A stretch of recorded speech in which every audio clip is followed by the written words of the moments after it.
बेईमानों के साथ, शैतानों के साथ, कोयला माफिया, भू माफिया, बालू माफिया, पानी माफिया, उन लोगों का काउंटर करना। अगर अब हमारे जैसे हो तो, और नहीं तो मैं तो उनकी नजर तुम्हारी जमीन पे है, उनकी नजर तुम्हारे कोयले पे है, उनकी नजर तुम्हारी बालू पे है, उनकी नजर तुम्हारे संसाधन में है, तुम हमेशा मारी जाओगे। हम कोई भड़काने नहीं आए हैं, हम वो बात कहने आए हैं जो बात कहने से चंपल सोरेन की भी हालत खराब हो जाती है। हम वो बात कहने आए हैं जो बात कहने से अर्जुन मुंडा, सुदेश महतो, बाबूलाल मरांडी और हेमंत सोरेन की हालत खराब हो जाती है। कौन मांग रहा है टाटा से हिसाब? हम टाटा से हिसाब मांगने आए हैं कि हमें 15,000 एकड़ जमीन का हिसाब दीजिए। हमारे बाप दादाओं ने आपको 15,000 एकड़ जमीन दिया है, आपने मात्र 3,000 एकड़ में काम किया है, बाकी में हम लैला मजनू के पार्क बनाने जमीन नहीं दी है। हमने रियल एस्टेट को बेचने के लिए जमीन नहीं दिया है, हमने बांग्लादेश से आए लोगों को और गैर झारखंडियों को बसाने के लिए जमीन नहीं दिया है, हमने कारखाना खोलने के लिए दिया है। पूरे 15,000 एकड़ में काम कीजिए और उस काम का दाम झारखंडी को दे। कौन सवाल करेगा? करेंगे चंपा जी, कीजिए सदन में सवाल देखते हैं। गए विद्युत जी संसद भवन गए, कीजिए सवाल। जोबा मांझी संसद गई है, जोबा जी करे सवाल, सुदेश जी करे सवाल, हेमंत जी करे सवाल। हम आपके सवाल को लेकर आए हैं, वो सवाल जो 70 सालों से दफन हो गई थी, उस सवाल को लेकर आए हैं। कोई गलत नहीं हमारा सवाल, कोई गलत नहीं हमारा सवाल। हमने रियल एस्टेट बेचने के लिए जमीन नहीं दिया।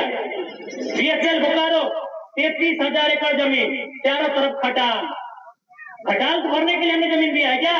सिंदरी, एफसीआई, पूरा मैदान खाली है, कम से कम 3-4 किलोमीटर तक लंबा मैदान खाली है। जहां हम लोग अधिवेशन किए तब देखेंगे मैदान को, किसका है? झारखंड के लोगों का है।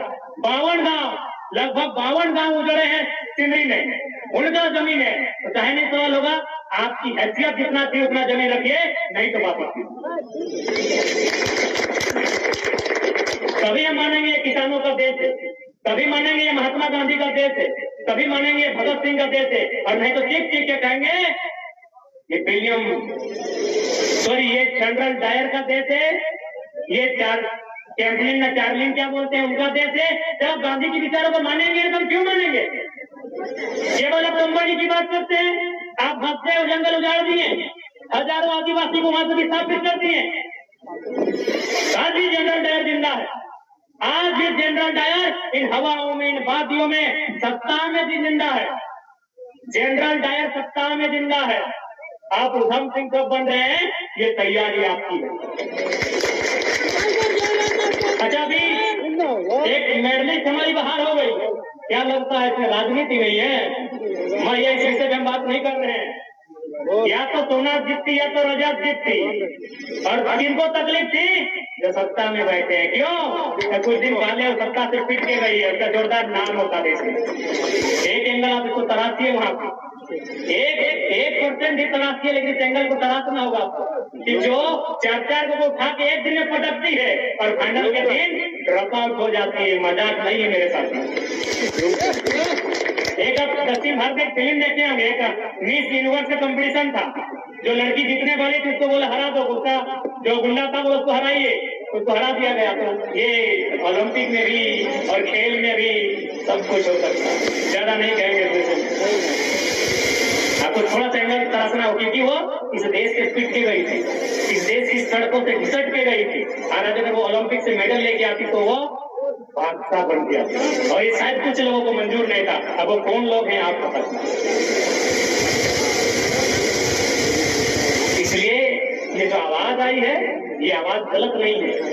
थोड़ा तरीका हमारा बोलने का हो सकता है एग्रेसिव। अब 29 साल के हैं तो क्या भाई भगत सिंह की उम्र में गांधी जैसा बात थोड़ी कर पाएंगे।